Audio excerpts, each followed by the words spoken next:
This is the all-new generation of the Mercedes Sprinter. Today in our full driving review on Autogefühl, your number one resource for in-depth car reviews and your number one community to discuss cars. Today with Thomas. We're also doing a comparison. This is the Tourer, the passenger carrier. High trim, high spec, LED, everything that is super fancy, maximum that goes. And also with a little lower, Volkswagen, the more practical version to carry stuff in the rear. We'll show you both versions. You can see also a little bit less fancy in the front. All the details, exterior, interior, and the driving experience. 4-cylinder versus 6-cylinder. Front-wheel drive versus rear-wheel drive. In full HD, full screen, and full length. Let's go!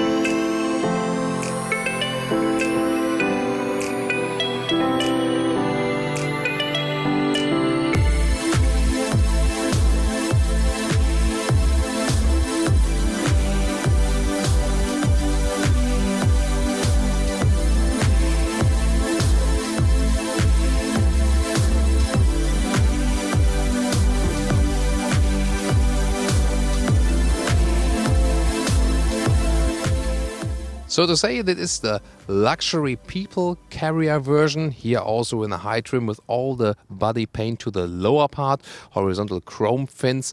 It's a very upright grille. The more an evolution basically if you compare it to the last generation. But it's an important change. Mercedes and Volkswagen going their own ways now. Mercedes Sprinter and Volkswagen Crafter are two different cars now. So very keen to say what Mercedes has got here for us. Also design split here in the front.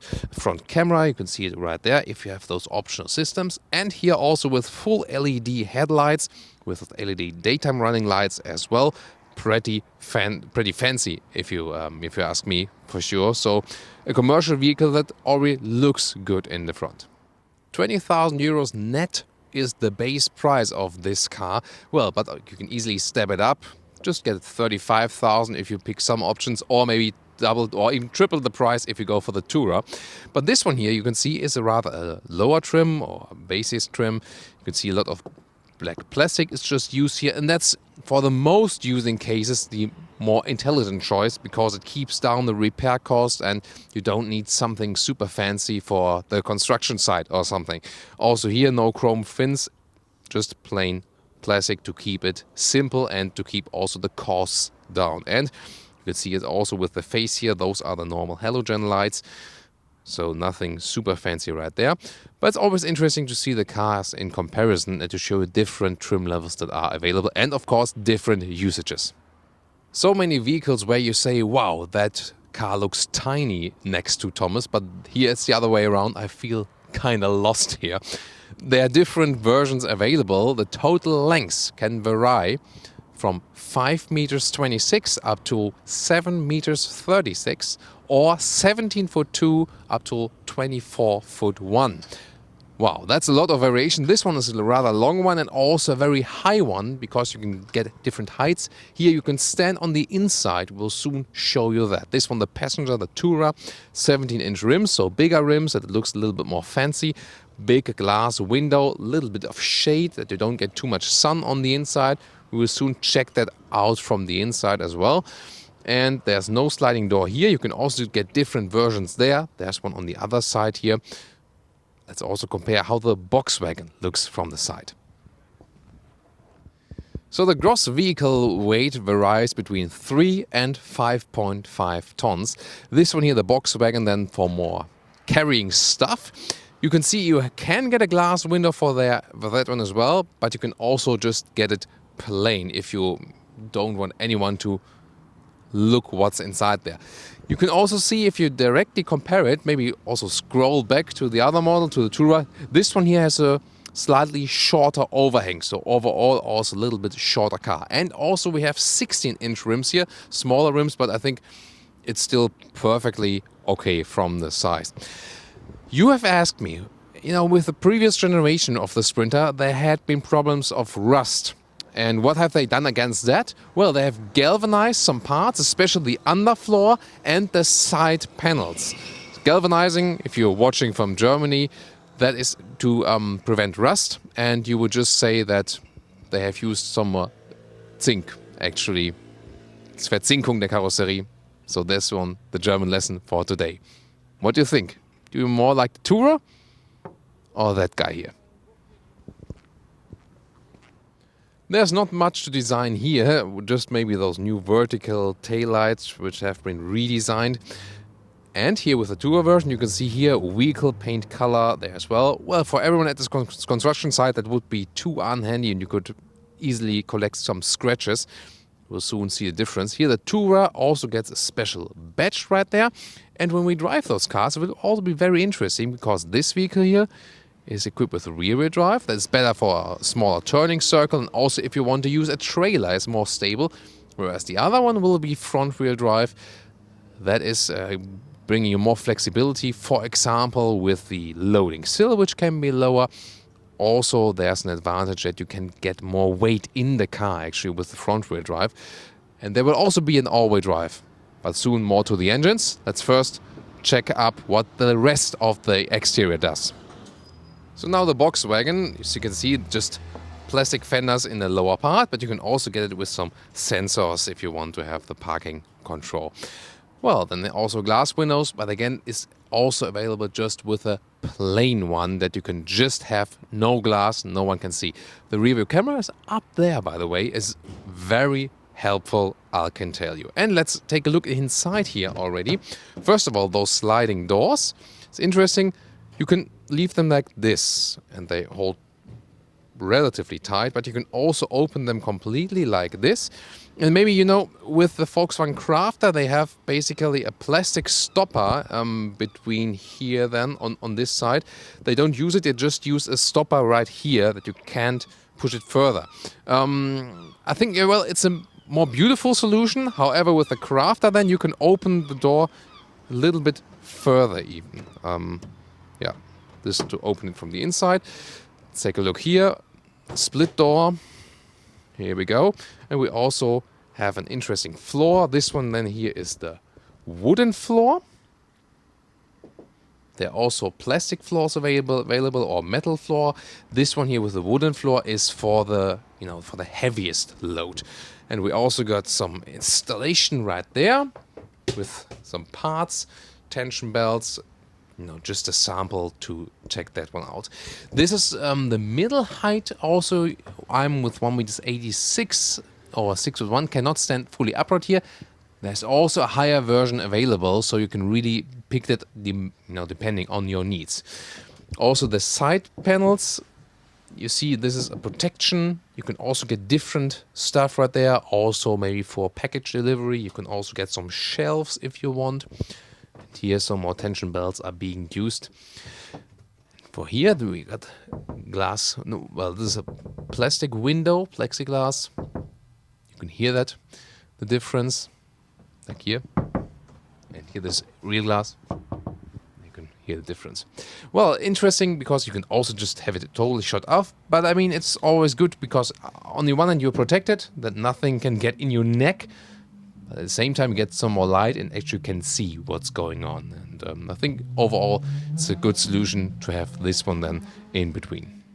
Here we have the manual sliding door. I will soon also show you the automatic version.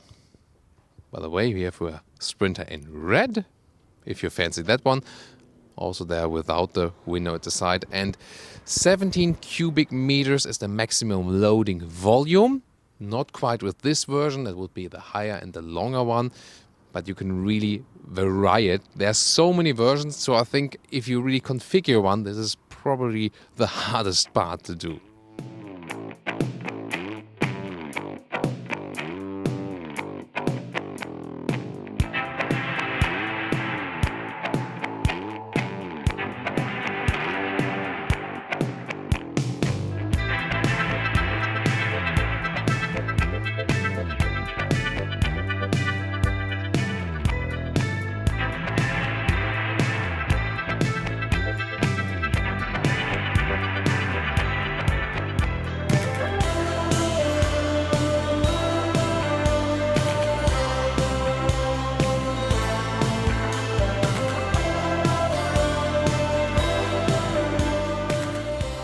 Let's take a look at the Volkswagen interior, the front cockpit first, before we get to the super fancy version.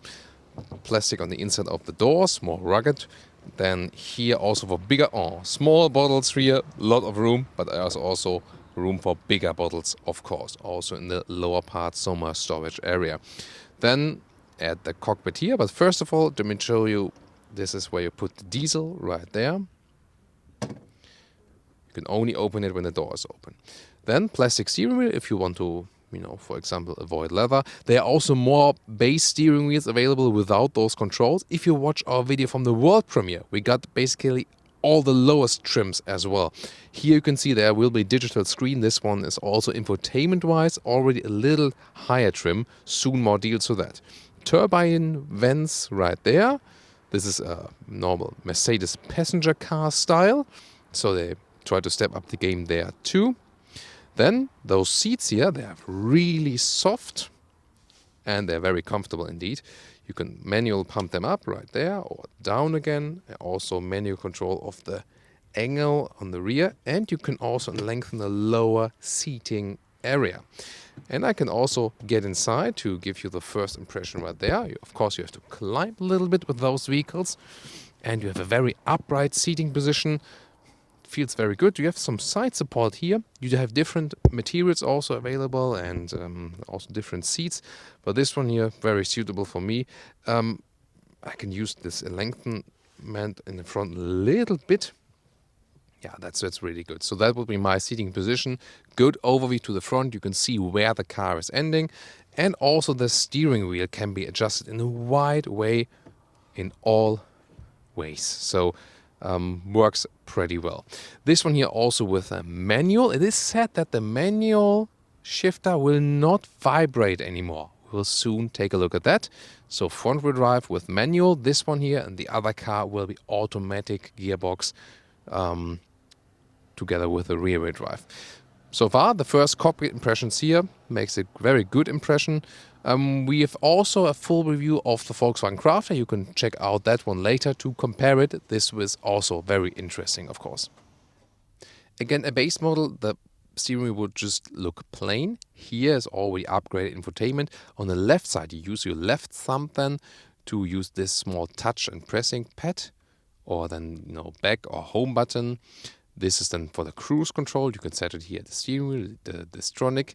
You also have assistance systems like the autonomous emergency brake and again the adaptive cruise control. So this has also been upgraded majorly. And well, here then you control the middle screen. You can see it right there. Again, full analog instruments would be the standard. And here you can, for example, check travel information and consumption data and stuff. Also can have some navigation information, just the basic arrows or radio and music choice, or picking up the telephone. By the way, you have a hidden storage space under the seats here. You can get different seat setups, and here we go. This one is a very famous setup because with this one here, you can have 3 people in the front, maybe a small working crew. And also those co-driver seats are very comfortable. Here you have also a lot of room for your knees and also for your feet. So even if you're tall, 1.86 for me or 6'1", just to repeat that one, you have plenty of room. There's also some storage space in the top part here. This is open here. Here in the top you can close it actually with a key as well, maybe for some precious stuff. Then you also have the visors here. They go very wide. And let me also test the middle seat. First of all, you can hold tight here in the lower area, like with this one. Move over, that's easy. And even in the middle part, you have enough room in front of your legs, so that's very well built. Armrest, by the way, for the driver too. And still quite fancy view. For 3 tall adults, absolutely no problem. And of course, you've maybe already seen there's some fancy stuff with the infotainment going on. Let's take a look at that very soon. Just the other storage spaces here, for example, also to put some more beverages in the top part. Also on the other side, it's also possible. Again, so 4 cups can be put right there. And in the middle part, you have another storage area, also with USB supplies. And they indeed use USB-C already. I'm not sure if that's the most clever choice, because then you need those adapters when you want to use the classic normal USB. And maybe it's like, I mean, it's with Apple, like with Apple products. Everyone is arguing, what are they doing just offering USB-C now on the new MacBooks? And I think it's the wrong choice here too. And below or next to the shifting stick, there's another USB-C port and 12-volt power supply. And now to this optional fancy screen, 10.25 inch. The MBUX, as they call it. You have a button for the camera system, for example. There you can see the great resolution of the rear view camera. Also have parking sensors. This is, of course, really helpful. Then you can also have a map. And yes, finally a touchscreen. Yeah, there we go. But you can also go back on the right thumb menu at the steering wheel and control it like this. So this is possible. Or then again, maybe also for the co-driver to scroll in like this. Mercedes Pro, this is their app for their fleet managing control. They want to offer some additional services to, for example, for surveillance for fleet managers, that they can organize the routes and stuff. So this will be a big market in the future too. You can also connect your phone either via Bluetooth or also with a cable. That's also possible. Then, for example, with the smartphone mirroring, you can zoom in and out like this. Here, vehicle info. So we zoom in and out, of course, in the map. Here we go again. Let me show you just one more time. Pinch right there. And then there's also the voice command. If you want to use that one, you can put a button on the steering wheel. And then, for example, I love you. Well, they say love is all you need. That's nice, right? You can play around with it a little bit. I hate you. Wow, we need to get you out more. So, well, and you can also try it with some insults to just have fun. But the thing is, we also tested it with some other commands, and not everything was working. For example, temperature changing is not working. Let's just try the navigation. Drive me to Amsterdam. I am starting route guidance to Amsterdam. Oh, this one is working, for example. So destination-wise, all the stuff, Proceed to the highlighted route. destination stuff is working quite well, but other stuff wasn't really that helpful. And now to the Tourer interior, where, for example, we have some leatherette armrest cover on the top part here, and also electric seats you can control, like with the luxury passenger Mercedes, like here for the back part, front part, memory seating. Also, seat heating is available in a 3-level setup. The seats, however, are basically the same. Here we go, again with this nice soft material, very good fabric they're using. Steering wheel here then has animal skin wrapped around. But the seating position itself is basically the same. And that's a good news for, if you don't want to spend so much money, that you sit also very well in a base Mercedes Sprinter. So I'm in total control. I just need to hit a button here and then I can open the side door electronically for Michelle. Pretty impressive. And this is here the Tourer interior with 2 single seats in the front where you can get in very easily. Oh, what a nice carpet we have here. Very fancy. And also cup holders here, also with one adaptive one, one fixed one. This is the button I pressed to open the door. Here, for example, you could also put sunglasses in there as an alternative to cups. What else? You can also see the top trim infotainment system here. Again, there are also just base radios available. And here we can also check out the fake drone view from above. Even that is available here now for a commercial vehicle. With the front camera, side camera and the rear camera, you get this image and then really can control everything very easily. This is also the big front camera here at the moment. You can see again the resolution is crisp. In the lower part here, by the way, this is the climate control. There are also basic ones available. This one, the high trim climate control with the digital gauges right there. Also the heating then for the rear passengers can be controlled.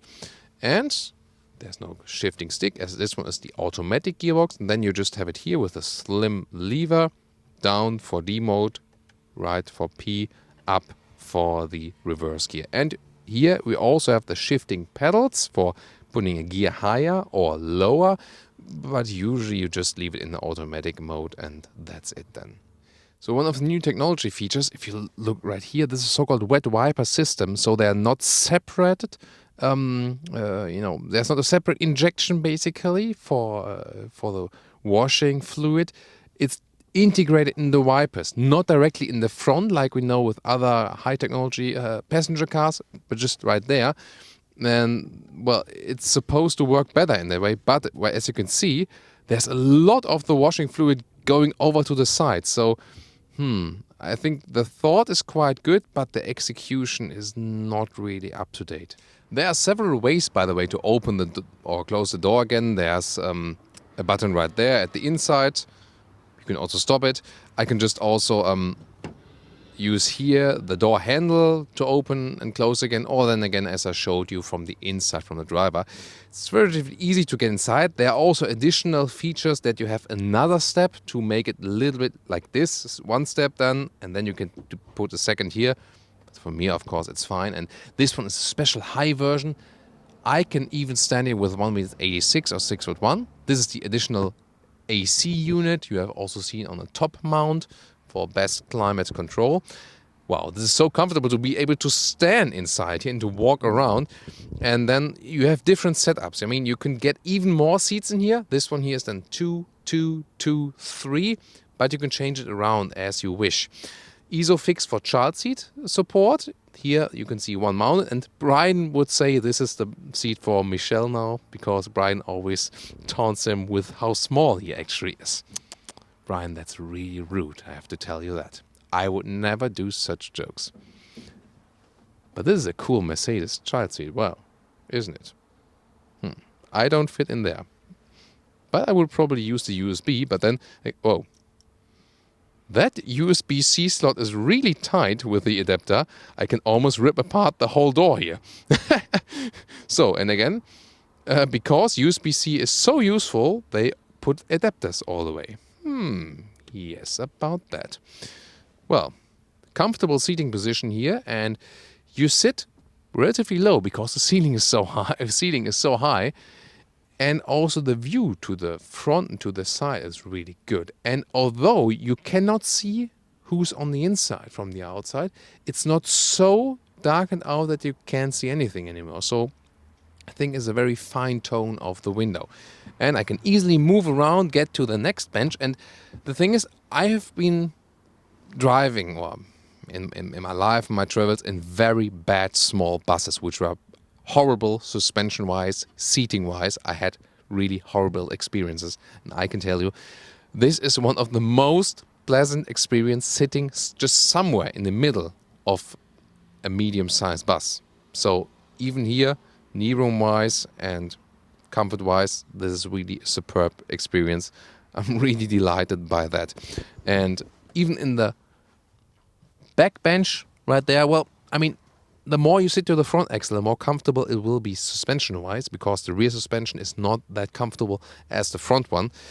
That's just a tip. But then again, this setup here is good because no matter how tall you are, knee room-wise and headroom-wise, you can sit everywhere here and have a good view to the outside. Don't feel cramped. And I think that's definitely a good thing to have. Goodbye.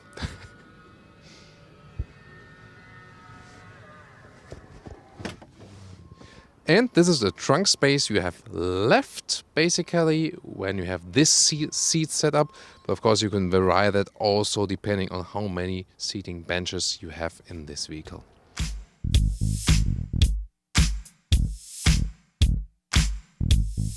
This is a 3-liter 6-cylinder engine, 190 horsepower, rear-wheel drive. Also with an upgraded AdBlue canister from 18 to 22 liters, that you have a higher range. But then there's also the 2-liter 4-cylinder here with front-wheel drive. And you can have horsepower specs 114, 143 and 177 horsepower, or with rear-wheel drive, the same engine, just rear-wheel drive, and then 114 and 143 and 163 horsepower. And if you pick the all-wheel drive, you will have a distribution of 35% in the front and 65% in the rear, by the way, for the all-wheel drive model. So different engines available also. And I also heard that for some other markets there will also be a petrol engine available. But here, especially in Europe, diesel is dominating, and then you have the bigger AdBlue tank, so those NOx particles are being cleared by that. And again, higher range because you just have more volume that you don't have to refill it all the time. And what will the future hold? Well, there will soon be an e-Sprinter coming in 2019 with a maximum speed of 120 kilometers an hour, which is totally enough. And then will be two batteries, 41 kilowatt hours or 55 kilowatt hours. If you compare it, to some other passenger vehicles, they usually have about 40 kilowatt hours, the normal ones. The Teslas have about 100 kilowatt hours.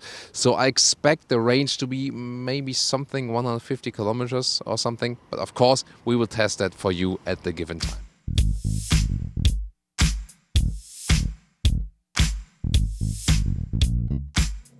Driving part now with the Tourer, so the very luxurious passenger carrier. And we're starting here on the parking lot because you can see the rear view camera with the crystal clear resolution, which I've shown you earlier. And also, one advantage of the rear-wheel drive model, because this one here is now the rear-wheel drive model, is the smaller turning circle. And at the moment I'm doing a turning circle, and I mean, this is a big parking lot, but still, it's actually quite good. So this is one of the advantages. It's a smaller turning circle and also better towing handling with the rear-wheel drive, whereas the front-wheel drive model has the lower loading sill and also a little bit more weight you can put on the car. So those are the differences. And we will start driving then here now with a 6-cylinder. Of course, when you have more displacement, it gives you a little bit more calmness in the ride. We will also take a look at the consumption. And of course, and then we'll compare it to the previous generation. What I can already say so far with the slow speeds here, it's definitely easier to handle. You have more assistance on the steering wheel. Steering wheel wise, it feels more as a passenger vehicle. Not quite, more like an off-road passenger vehicle, because you have a little bit more play here in the steering wheel, so you don't have a super direct reaction, but it's still very smooth to steer. And I mean, we will compare that soon also at higher speeds, but I can already tell you so far that it's really silent in here, and you can say even more silent than in some of the passenger cars, which are not that silent. So relatively easy to drive, that's the first impression. Also, we have this new automatic gearbox built in here. So this is basically then the easiest it can get, with the assisted steering wheel, all of the features, all of the assistance systems that can also be built in this vehicle. And then also with the automatic gearbox, so you can really concentrate on driving. And I think that's also definitely a safety factor. So we are giving you live impressions here now. Suspension wise, they have also reworked that one. And especially when you're sitting here on the front axle, whereas the rear axle are always set up to, to carry some weight, you have especially the comfort on the front axle. We feel it, for example, when we're going in some bumps, so that not all of the bumps are transported into your lower back. Well, overview-wise, I mean, it's always a long car. Different variations. The rear view camera with this top infotainment system you can get, the MBUX, really helps. So I would definitely get that one. Always check the longer wheelbase when you drive such a vehicle. Anyway, I mean, we're not always used to driving those vehicles, but I actually learned to drive in those vehicles a little bit because I was transporting my motocross bikes, and Then we had the Opel Movano, which was approximately the same length as this one, just with all transport carriage in the back. So I'm still quite familiar with those vehicles. Otherwise, when you're not used to it, you always have to watch out the long wheelbase, that you don't take the corners too narrow, that you then catch the corner with your rear wheel, for example. One big advantage of this Tourer is here that we have the windows right and left, so there's hardly a blind spot because I can really see everything. Well, there's the big B-pillar here on the left side, but I also have 2 mirrors on the side part. And when I'm looking at the right, for example here in the Netherlands now, close to Amsterdam, I would then see if there's a cyclist coming. So that's really helpful to have those windows here in the Tourer version, which you don't have just when you have the box in the rear. Actually, I'm quite enjoying the ride. So they've really managed that the car feels less trucker-like, but more passenger car-like. And Michelle obviously also confirms that as a co-driver. I can totally agree on that.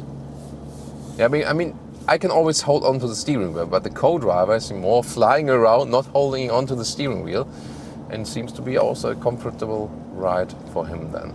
I really like the higher seating position of this car. Yeah, higher seating position is a good point.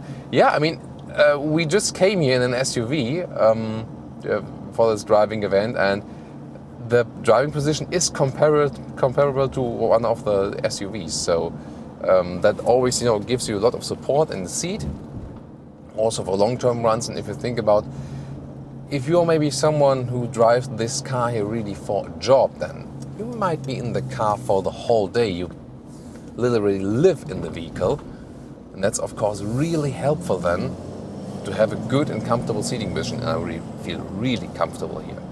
Also, the seating ergonomics, this is one thing they have upgraded also with the new generation here. But to me so far the biggest change is really the noise insulation. Also here in this Tourer version with all of the luxury features we have there also for the passengers in the rear. It's such a calm ride for a commercial vehicle. And I mean, the new Crafter was also very good.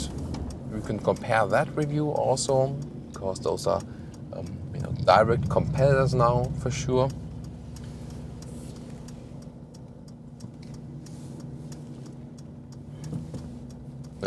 So now let's push this diesel a little bit. Let's see. It's 50, 70. Oh, that's the advantage of having a little bit more horsepower, and also the displacement. 190 horsepower here. And again, a quite sovereign feeling for such a heavy car. And I might suggest, if you really need the power, go for the bigger displacement engine on the long-term run. This one will probably have even a lower fuel consumption than when you pick the small engine. So again, big car, not too big streets, but still feeling super comfortable and very much in control. You do not have to get used to this vehicle. This is, one of the main factors. Also with a digital screen, you have the speed always in your sight. This is also good. Well, the new infotainment system, it is super fancy for such a type of vehicle. The question is if you want to afford that as a fleet manager, for example, if that's a clever choice cost-wise. If you can also go straight. If you can also control it here at the steering wheel. And now the test while driving. I mean, we showed you it when we were standing still. Yeah, I can control with the right thumb then what I see in the right screen. For example, also just browse around in there. I mean, I'm not sure if that's a clever idea really to do that while driving. And on the left side then I can check, for example, also the consumption. So here we go. Well, at the moment I did this one acceleration, says 16 liters. But we'll see, of course, we keep you updated on that one when we're going also a little bit faster with steady speed. We also have the cruise control here. We'll also test that. So you can easily set it here on the left side of the steering wheel. And in the top spec, as we have here, see, I'm not braking. This is also the adaptive cruise control, and you can see it reduces the speed until 0. That's so comfortable. I mean, again, if you're also transporting people and maybe also longer ways on the motorway, this is so comfortable to have that one then as a driver. That's really cool. Let's see if the car also is starting again when we are, when the traffic light is jumping to green. Or maybe I can do it on the steering wheel then, or maybe with just a short press on the throttle. Depending on the system, it reacts then always. Okay, not automatically, but seems to have the throttle then that it gets activated again. So now we're getting on the motorway, I guess.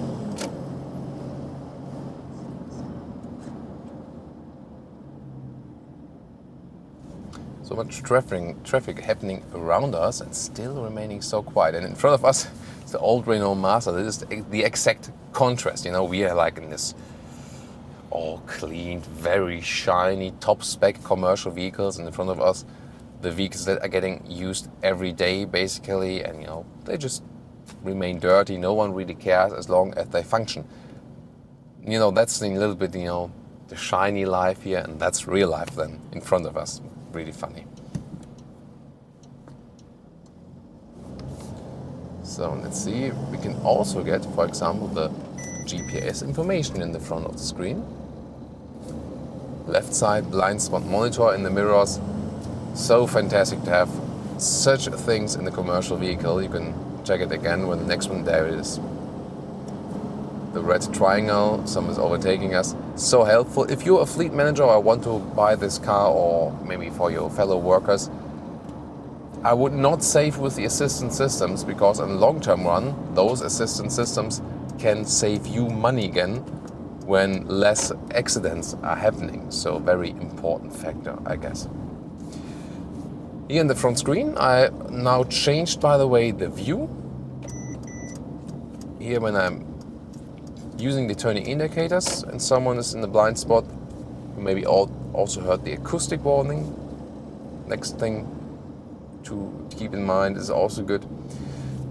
Now I have, for example, just a big arrow going straight, right or left. So the all map overview you can see on the right, and then just the abbreviation of the commands I can see then in the small center screen here. Again, everything we see is really promising and super shiny. The question is again, can you or do you want to pay for that really, for the car you are actually buying? I mean, if this one here is set for a luxury hotel, maybe so.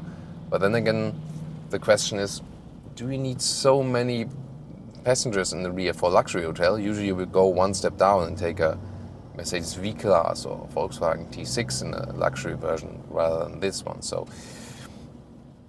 depending on the use, of course. But what is clear that especially with this luxury tourer version, Mercedes is clearly showing everything which is possible at this given stage in this light commercial vehicle segment. And so far everything we've seen really matches that one. So setting the adaptive cruise control again. With stop and go, this can also be handled. Let's see if the stop and go is handled very well. In combination with the automatic gearbox, I don't have to do so much.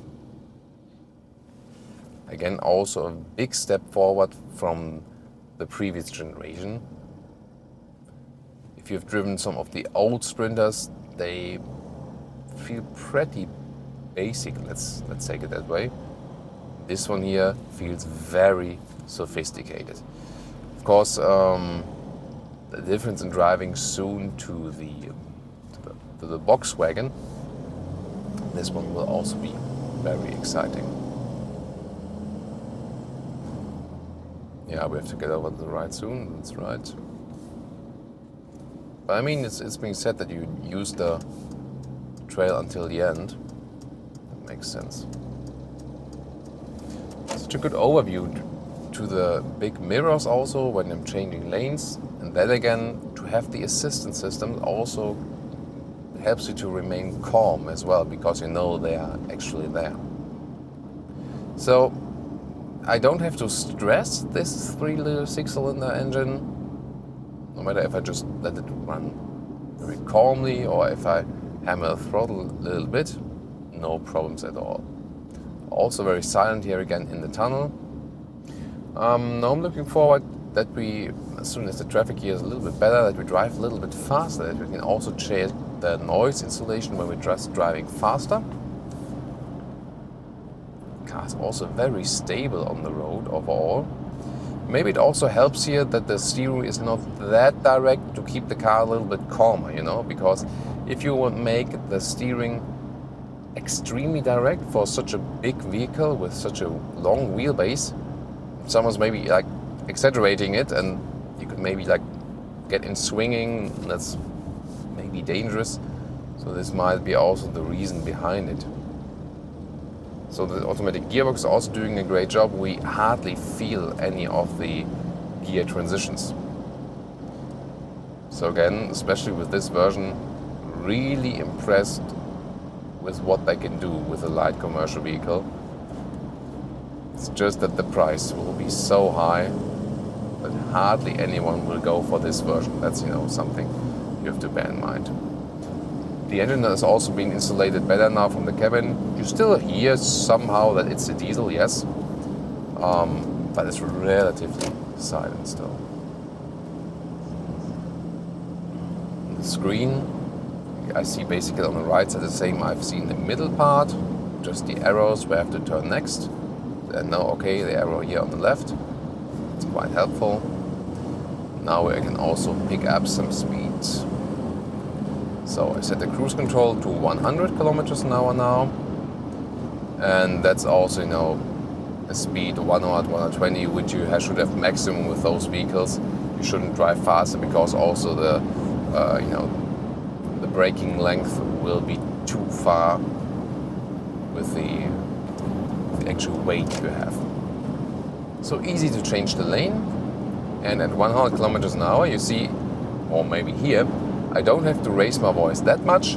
We hear some wind noise from this front screen because it's basically very flat, very steep, of course. That's just a normal thing. And it's also quite windy today, but overall the cabin is kept really silent, especially for a light commercial vehicle. And yeah, I mean, it was the Nissan X-Trail you've recently seen in our review, which was, I think, not more silent, rather the contrary. I think this one here is more silent than the X-Trail at 100 kilometers an hour. And again, and it's a good test, although it's really windy here today, I don't have to fight with the car. I feel I'm getting pushed around just a little bit, but I can keep very calm at the steering. I mean, now, you know, this bridge here, you can see also the windmills running here. So it's really windy. And this car, I mean, is the perfect attack area for the wind. And for that, the car is really very steady. Also important finding for sure. Now again, the blind spot monitor will get active. And more on other vehicle. The left lower mirror is there. I can also see what's going on in the lower area. And again, just setting the cruise control here on the motorway. Upright seating position. Good panoramic view to the front. Even to the rear as we have the windows there. Here though, for example, maybe I want to go faster, overtake, but then again the adaptive or the active cruise control, here the Distronic and Mercedes, just reduce the speed a little bit. And that was again such a calming reaction from the car with very smooth transitions. So I can just stress again, a very relaxed feeling for this vehicle. I think they managed to really tune every detail, and especially in this Tourer version here, this is what they can do, you know, with a maximum scale. This is all they've got. I think all they've got is pretty decent. So to me, this was so far the most impressive ride in a light commercial vehicle. By the way, let's turn up the volume, test the optional super sound system.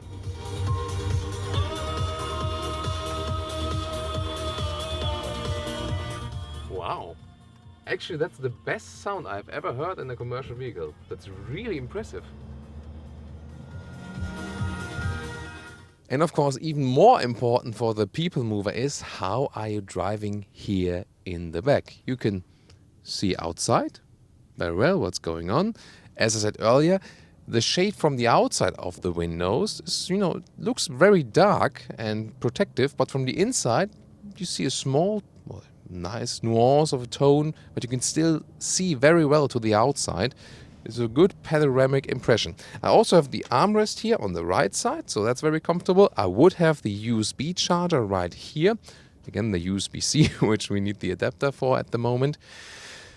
And what's also interesting, I can move the back part of the seat a little bit more backward, like this, in a sleeping position, like this. But usually I would rather sit upright. That's more comfortable, but it's good that you have the choice if you want to relax a little bit.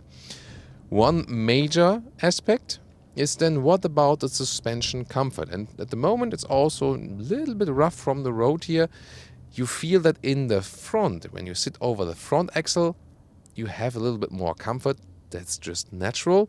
But considering this is a long wheelbase car and the rear axle is usually different from the front axle, you still have a reasonable comfort right here. So I'm actually positively surprised by that, because we often also are being shuttled in those little smaller vans, for example the V-Class or the Volkswagen T6, and when you sit at the front axle it's really comfortable, and the rear axle you don't have so good comfort.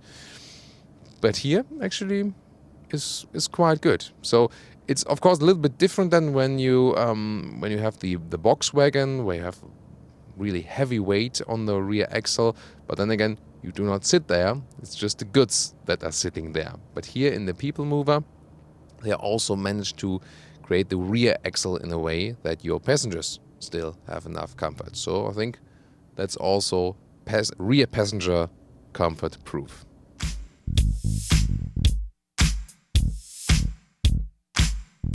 And now driving part with the 2-liter 4-cylinder and front-wheel drive. So let's see what's the difference in driving and consumption and stuff.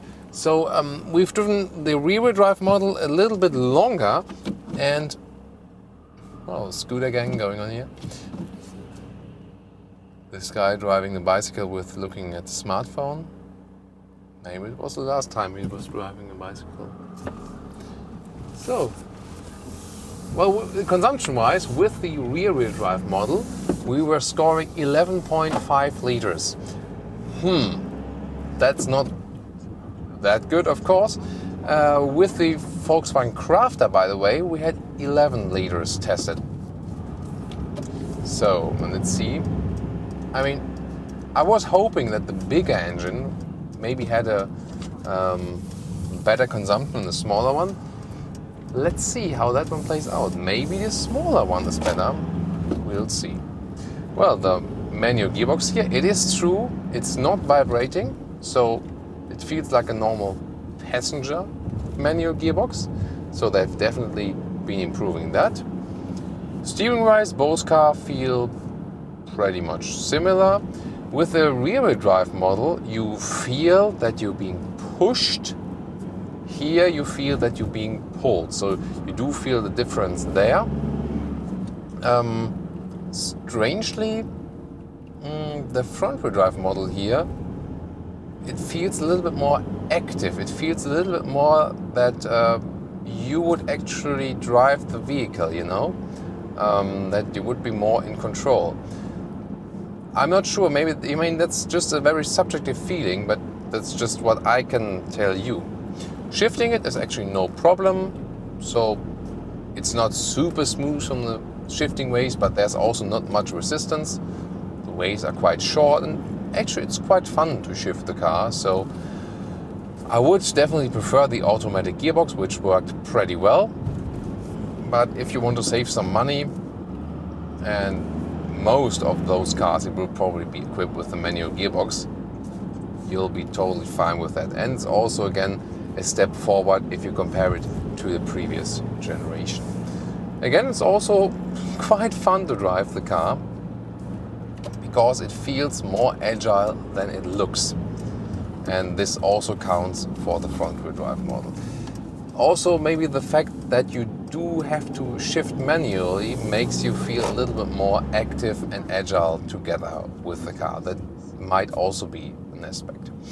Also, this car here is a little bit shorter, not by far, but the fact that it's just a little bit shorter also makes the impression that it's a little bit more fun and active to drive, considering, you know, the other length we had before that. Here again, also now while standing still, no vibration at all from the shifting stick here, so or from the gear lever, you can also say just gear lever. I think that's really well done, because it can be a little bit annoying. Also the diesel engine, it does sound different than the 6-cylinder. This one here definitely sounds more common, because most of the diesels we test are those 4-cylinders with 2-liter displacement. But Michelle and me, we were quite agreeing that the 6-cylinder was sounding a little bit weird somehow. So I wasn't quite sure about that. Back to the second gear. A little bit longer circle. I don't catch something with our rear axle. Let's push it now a little bit more. Yeah, you feel this one is the version here with 143 horsepower, so it's the mid horsepower spec here for this 4-cylinder engine. But to be honest, I don't feel the biggest difference to the 6-cylinder. Let's see now, about 70, and let's accelerate.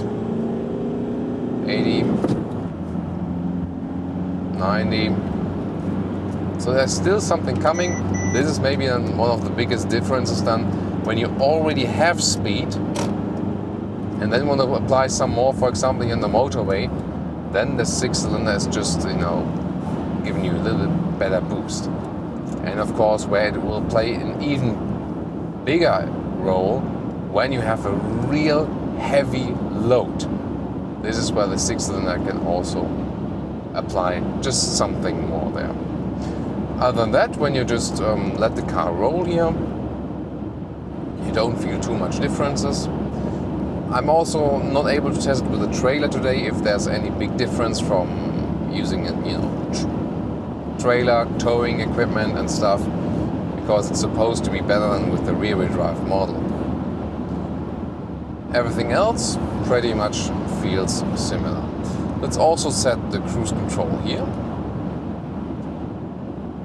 Again, we're a bit windy today. Now there's an old generation Sprinter there passing us, now driving 150 kilometers an hour. Again, don't have to raise my voice that much. So if you ask me front-wheel drive versus rear-wheel drive, again, I think it depends on the purpose then. If you really want to have some trailer or heavy load, the rear-wheel drive might make more sense. Front-wheel drive model will probably be less expensive, and I think it will be the more popular version over. If you just get a normal front-wheel drive car, box wagon in the rear, this will probably be the most selling Sprinter there. Might be the very important one. And again, it's good that you have, it's about 50 kilograms you can have more payload. But again, doesn't make so much sense when it's being recommended that you have rear-wheel drive when you have heavy load.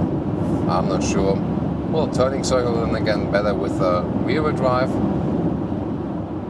Well, I don't know, maybe it will just depend on the very concise offer you're getting.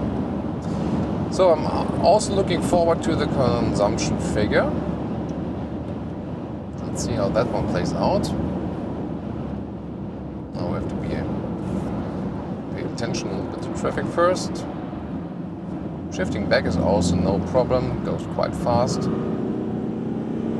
Yeah, let's push this diesel. Yeah, I think overall you drive a little bit calmer with a 3-liter 6-cylinder. This one here, you know, you shift a little bit more. Of course, I'm also doing that myself. And the other one gave you more sovereignty in driving, for sure. By the way, I also have this run-off road protection, so when I'm going more to the right, the car is also realizing that I'm surpassing it.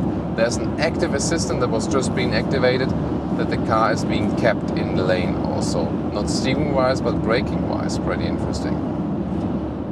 So, let's see. Consumption figure so far is 10.8, but I think I can bring it down a little bit more. That should be possible. So I'm setting the cruise control, and I'll keep you updated with that one, how that evolves, because now on the motorway, when we rather keep a steady speed, it should be able to go down a little bit more. With the 6-cylinder, we also drove a little more in the street and also did some more acceleration. So it's maybe then a little bit unfair towards the 6-cylinder. But it seems to be that consumption-wise, it's more about the weight you're carrying and not necessarily about the real engine you are picking for those. Here, this is very interesting. I was getting a little bit side of the road. Car was realizing that. First gave me a vibration warning. Then was also braking the car just a little bit. So that's again another safety feature that can sometimes be a little bit annoying, I have to admit, but good that it's also available in a commercial vehicle. Always great to have this blind spot monitor. I think that's the most important assistance system for this car, because here with the Volkswagen, I mean, there's no chance there's no use I do any shoulder view here. Doesn't do anything.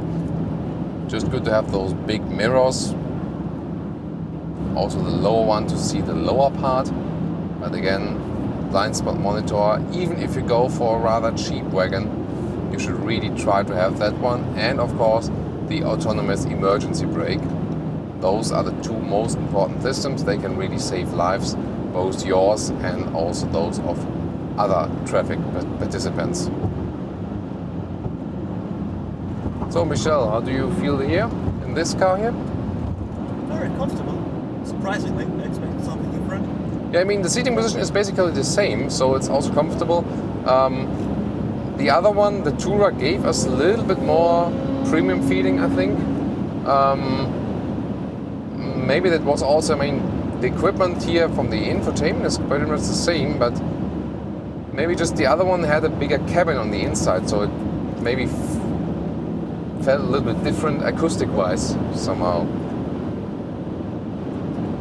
Overall, I think going to a construction site or something like that is totally possible in this car. Yeah, I mean, this also I found in our static part of the review on the interior. The good thing is that no matter which version you go for with the new Sprinter, you will always profit from those new ergonomics from the seats. That it's a little bit more silent, easier to drive. That really accounts for all of the versions and not only for the high spec. Here again, when I use the turning indicator and the blind spot monitor is active, I also get the acoustic warning, but now I saw that the Fiat 500 has already passed us. So again, the main characteristics of this new generation: more passenger car alike to drive, easier to steer, better in the sound installation. Well, Six-cylinder wise, yes, I think it was a little bit more sovereign to drive, so I would recommend it in that case. Consumption wise, we're down now about 10 liters, so a little bit less than we used with the six-cylinder, but then again, it could also be in the effect that we had some more city driving in there. So at least I can say that both come close in the consumption, no matter which cylinder version you pick. I think it will be more about how you drive the car, where you drive the car, and also which load you are carrying with you. So that's also interesting fact. Yeah, and then if I look back to driving the Volkswagen Crafter, which was also pretty impressive to drive for a light commercial vehicle, they basically did the same thing, making it easier to drive, making it less truck-alike to drive, also with an upright good seating position. So both cars definitely still come close in a way. The biggest thing I think is that the user experience on the interior is somewhat different now, especially if you pick the highest trim now. And infotainment system wise, software wise, how you're being led there is to me more suitable with the Volkswagen system. I think it's just easier to use. Now with the touchscreen, it's also easier with Mercedes. And you have this interface that you can control it maybe better while driving.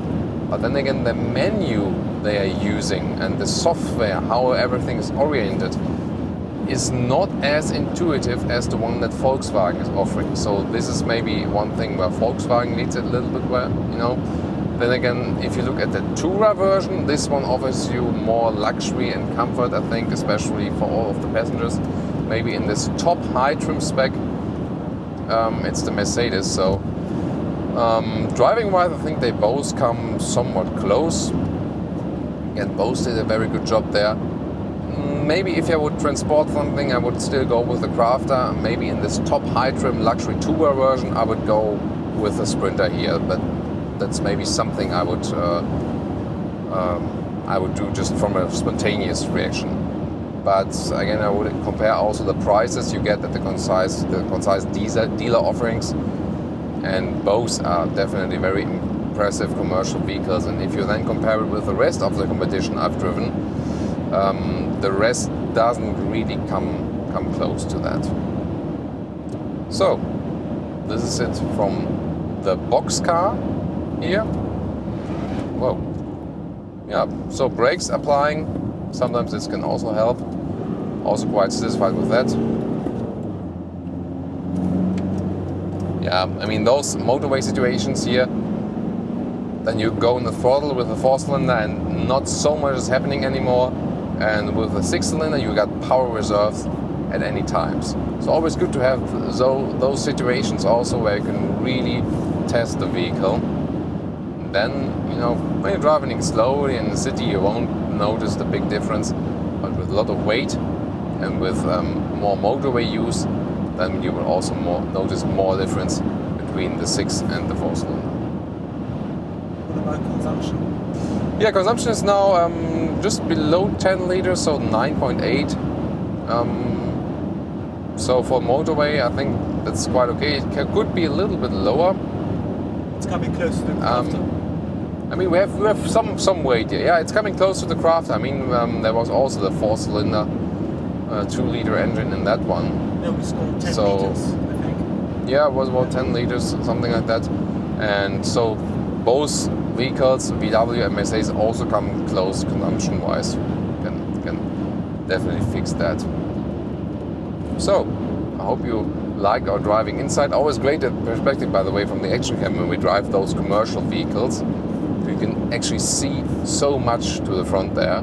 So I hope you enjoyed our trip through the Netherlands today with a lot of Netherlandish motorways as well.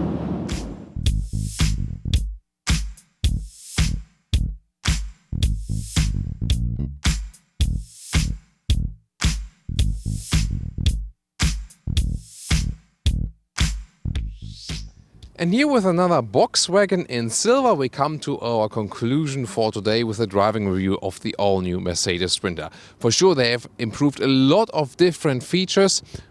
First of all, of course, the durability with the extra galvanization. Then also exterior-wise, looks more modern, more stylish. There are new technology features, a lot of more of the assistance system, especially blind spot monitor, autonomous emergency brake, and of course all the camera systems. Those are their technology features. On the inside, you again have a lot of variations, and the build quality also seems very promising. Driving-wise, we've also shown you some variation here today. The 6-cylinder was more sovereign to drive. I like that, had a little bit more power. Also, the Tourer version general was a little bit more comfortable, but I think the key feature is that the gain of comfort and of sovereignty in the ride, and also that it's easier to drive, that counts for all of the models and also for the base model. And that is, what's also more important to me, because I know that this vehicle will not be about the 80,000 euro, whatever, Tourer high-spec version, but more about versions like this one here, which are really used for work every day. And I think that's really a good step from the previous generation. And then if you compare the biggest competitor we've also tested, the Volkswagen Crafter, well, both are for sure very good in this segment.